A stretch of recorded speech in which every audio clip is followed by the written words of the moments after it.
This is part 3 of my 5-part series, Designing Your Smart Home, a Beginner's Guide. Today, we're going to be looking at smart home ecosystems. What are they? Why do they matter? And which one is right for you? So let's get to it.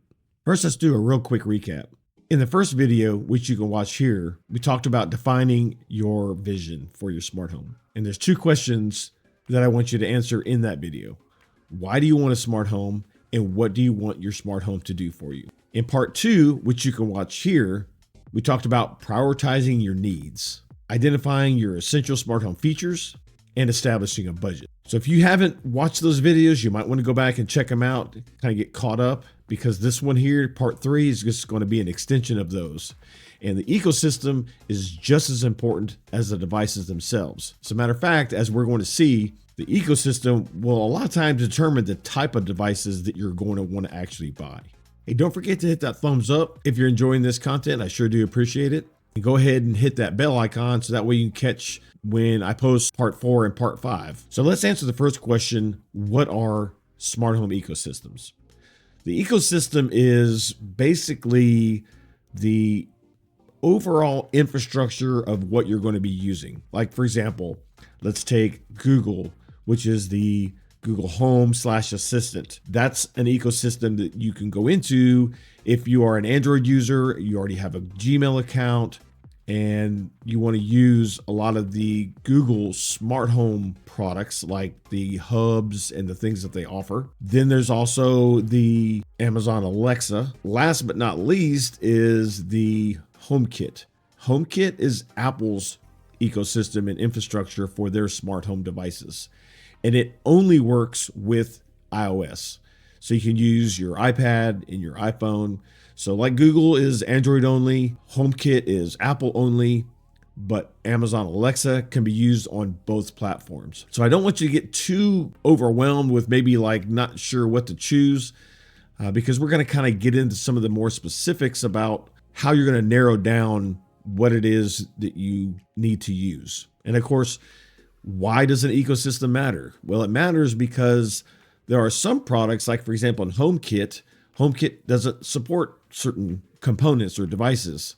So you have to make sure that what you're buying is compatible with the ecosystem you want to use. Now, there's a couple others that I want to mention here real quick. And one is SmartThings. Now, SmartThings is not so much an ecosystem as in you buy their devices and things like that, but it does offer the ability of managing your smart home. And it's more of like a smart home hub so that you can actually add devices to your SmartThings hub and control them. And then you can actually connect SmartThings to your Google ecosystem so that your Google Home and your SmartThings can communicate. Because again, here's what's confusing. There are some devices you can't add directly into Google Home / Assistant. You would need to add them, say, into SmartThings and then connect SmartThings to your Google Home. And that way your Google Home can manage and control those devices using voice commands and your assistant. Now, I have a SmartThings hub downstairs, and I have, for example, all my Samsung televisions. I have my Samsung refrigerator. Yes, it's a smart refrigerator. And I also have an AOTech door sensor that detects when the doors open and close that I use for automation to turn my closet lights on and off when I go in and out of the closet. I can't add that sensor directly into my Google Home, so I have to use SmartThings to be able to manage that sensor and my 2 smart lights that are Philips Hue in that closet. Now, if you've looked into any kind of smart home stuff at all, you've probably heard Matter being thrown around.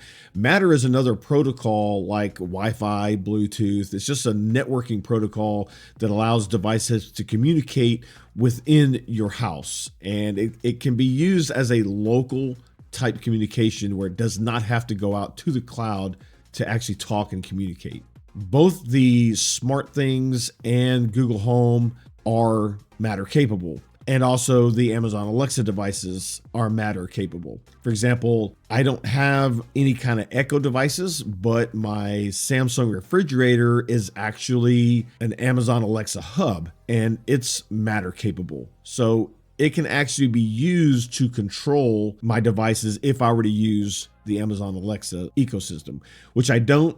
I'm pretty much embedded into the Google ecosystem, so I kind of stick with that. But I have been trying to find ways of consolidating some of these different apps. Like, for example, I have a Lumeri app. I have an app for Philips Hue. I have an app for Tapo. I have an app for Casa devices. It gets a little crazy how many different apps you need to install sometimes to control different devices. Now, I'm probably a little bit more of an exception as to having so many different ones because I try so many, being in smart home technology and having my channel here where I review different products. I'm constantly adding and removing, components. So it sometimes requires me to add these different applications. However, I'm going to be testing out a new smart home hub that is more of a control system for my smart home devices. Now, if you have a hub that is Zigbee, Z-Wave, Matter, Bluetooth, all of those things in one, then you can take those devices and add directly to this hub as opposed to using the manufacturer app. Now, I will say there are sometimes features and functionality that is only available in the manufacturer's app. But if you just need basic control of a device, say a light bulb, then you don't necessarily need to use the app as long as you have a way of connecting to and communicating with the device. And that hub is the Homey. Now, this is a Homey bridge. I've already created my Homey account, and Homey is a smart home control system, is really the best way for me to explain it, that I can add my devices into. Now, I'm still in the testing phase of this whole process, so I haven't even unboxed this yet. I just got this yesterday, but this is going to allow me to have Zigbee, Z-Wave, and Bluetooth capabilities so I can add devices directly to this. Now, this doesn't support Matter. I would have to get the Homey Pro in order to have Matter and Thread support, but it is Wi-Fi, it is Zigbee, it is Z-Wave, it is Bluetooth. So as long as the device, let's say a light bulb or a switch, is capable of connecting to one of those network protocols, I can add it directly into this and use this as kind of a central way of controlling all of these devices. And then what you can do is take Homey and add Homey into your Google Home. So that way you're able to use voice commands using your Google Assistant to control all these devices. Now, this also creates a situation where this controlling it makes the devices communicate with each other locally in your house and not always having to go out to the cloud to do that. Obviously, the Google Home ecosystem is cloud-based, but it should make things a little faster in responding. So once I get this unboxed and set up and configured, I'll be doing a review on that. So you want to make sure and catch that because that'll be coming up probably in the next couple of weeks. So quick recap. So you have Google Home / Assistant for Android devices. You have the Apple HomeKit for iOS devices like your iPhone and your iPads. And then you have the Amazon Alexa system that can actually be used on either platform. So you can use it on Android and you can use it in iOS the same way. The SmartThings hub is kind of a way of controlling devices. And then the Homey system is also a way of controlling the devices. So you take your SmartThings or your Homey and connect it directly into your Google Home. Now, you don't have to use SmartThings and Homey. Like, let's say that you are an Android user and you just need simple, light control, then you can actually use the devices with Google Home using their manufacturer app. So for example, Lumeri. I have some Lumeri light strips and I can't add the light strip directly into Google Home. So I add it into the Lumeri app. Then I connect my Lumeri account with my Google account. And again, it's able to control those devices through that connection. And it works really well. I have no issues with it whatsoever. I will say that Wi-Fi devices seem to give me probably the most problem in that they are sometimes slow to respond and sometimes they don't respond at all.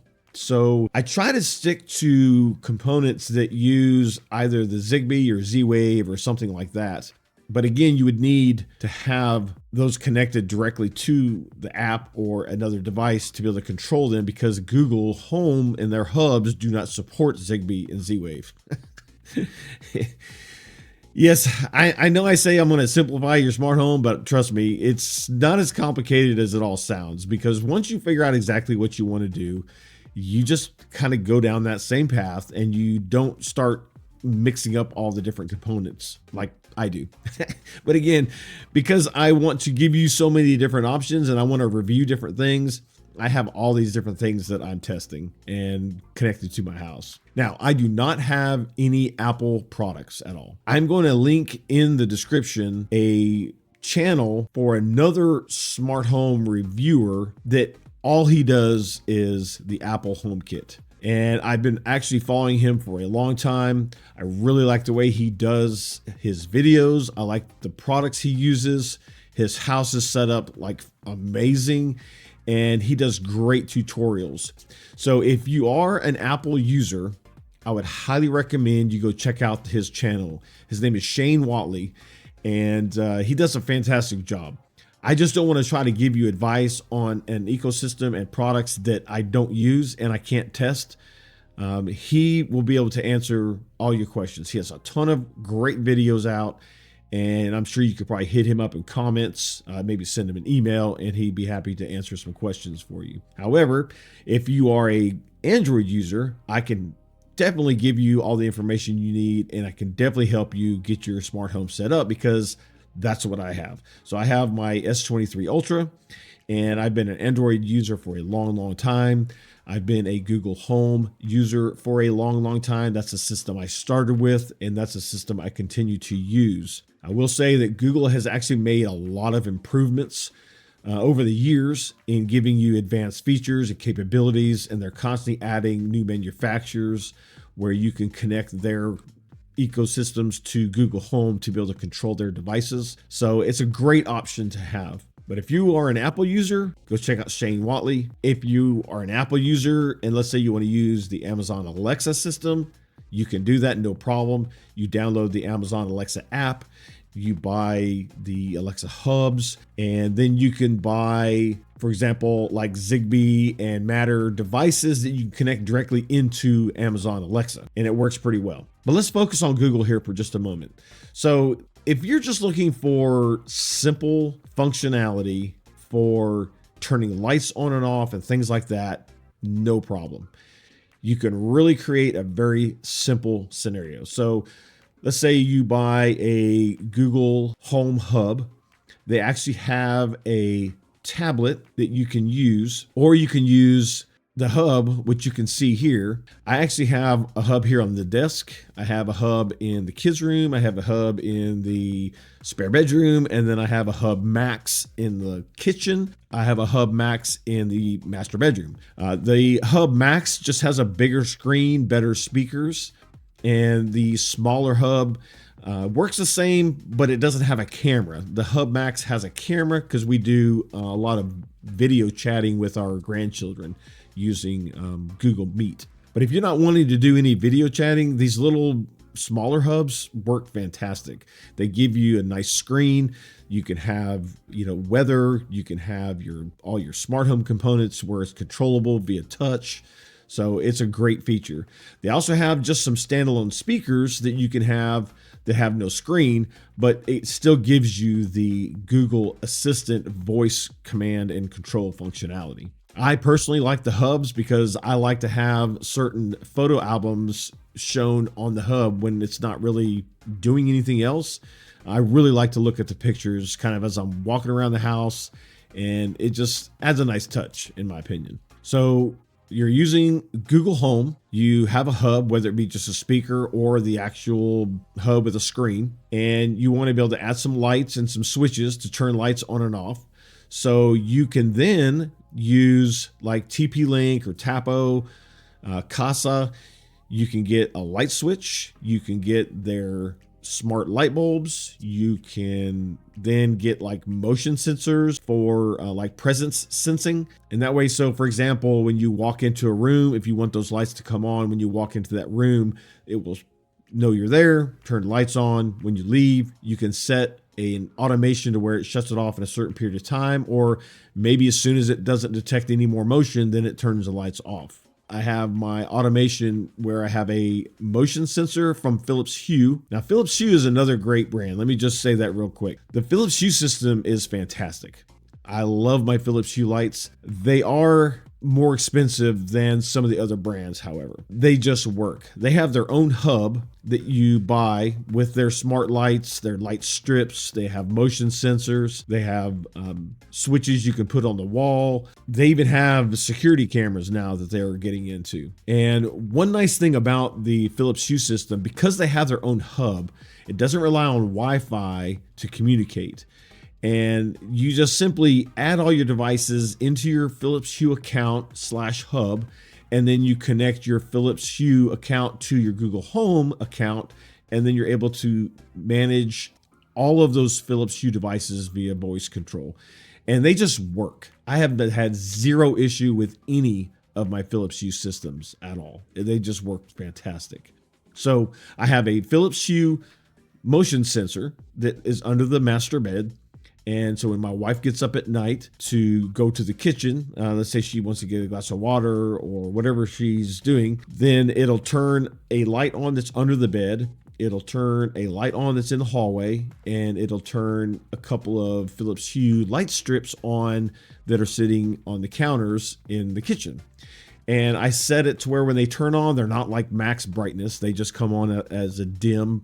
That way it's not going to be blinding you when you wake up to go to the kitchen. She goes to the kitchen, comes back. After 15 minutes, it shuts the lights off. We have sensors in our closets. So when we open our closet door, the lights come on. As soon as we close the door, the lights shut off. So that way you don't worry about your lights staying on. Now in the description, I have linked to some products that I use that I recommend. And they work great. Some of them are like from Tapo and Casa. There's some from Philips Hue, and you can kind of go check them out and see what might best suit your budget. And I'll link to some Amazon Alexa products.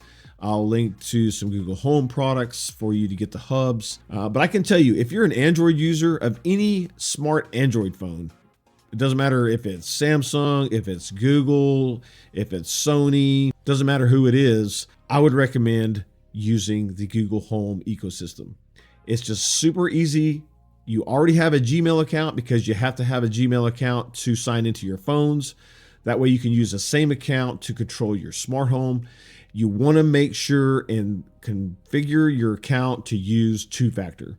Set up your extra security layers in your Google account. That way you can lock out people from getting into your cameras, getting into your smart home devices, getting into your phone, email. That's super important. I'm probably going to do a video after this series at some point that just focuses on the security of a smart home, because that is very, very important. You want to make sure and secure your accounts. I'm also going to link to some hardware that I use for my networking and my wireless equipment. It's from Asus, and it, again, works great. I've had zero problem. In the beginning, I used a lot of the Google Wi-Fi pods, but I can tell you that the last set of Wi-Fi pods I had were terrible. And I actually went through 2 sets, same problem. Bad connection, slow speeds. It was just a nightmare. And things were constantly disconnecting. Movies and TV were buffering constantly, and it's just not good. So I got rid of those. I got this Asus system. It's a 6E system. It is not Wi-Fi 7, but it has been flawless. I am going to be planning on doing a Wi-Fi 7 upgrade, probably maybe in the spring. And when I do that, obviously I'll be posting that video and going over the products I use for that. I already know which devices I think I'm going to use, so you'll definitely want to come back and check that out whenever I get that posted. So don't forget to hit that subscribe button. But you can literally have your smart home up and running for basic stuff like light bulbs, switches, Google Hub in a matter of an hour or so. It's not hard. It's very easy. And again, you can find devices that are inexpensive. I personally feel like, though, that using the Google Home /Assistant ecosystem along with, say, like this Homey is really the best route, because this is going to give you the option of adding so many different devices to your environment. And then you just connect your Homey account to your Google Home account, and you're able to use the voice control to control all of them. In addition, this has some really powerful automations you can set up. So again, I'm not going to get into the details of that because I haven't fully tested it yet. I'm going to get this unboxed, get it set up. I'll get some automations created, and then I'll be making another video on that to show you how this works with Google Home and why I think that those two systems are going to be your best bet. So don't forget to go grab your free PDF, which is basically what we're covering in this video series. And that way you have something to kind of keep for reference. It's called Designing Your Smart Home, a Guide for Beginners. And it's just your email address. It'll email you a link and you can get your PDF. I don't use your email to spam you or anything like that. I don't sell, share, trade, account information. I've also put together a consultation option. If you actually want me to physically help you, maybe design, answer questions, you could do a 30-minute or a 1-hour video consultation where we can kind of go over all your details. You can even use your phone and the camera on your phone. So that way, while we're in the meeting, if there's something you want to show me,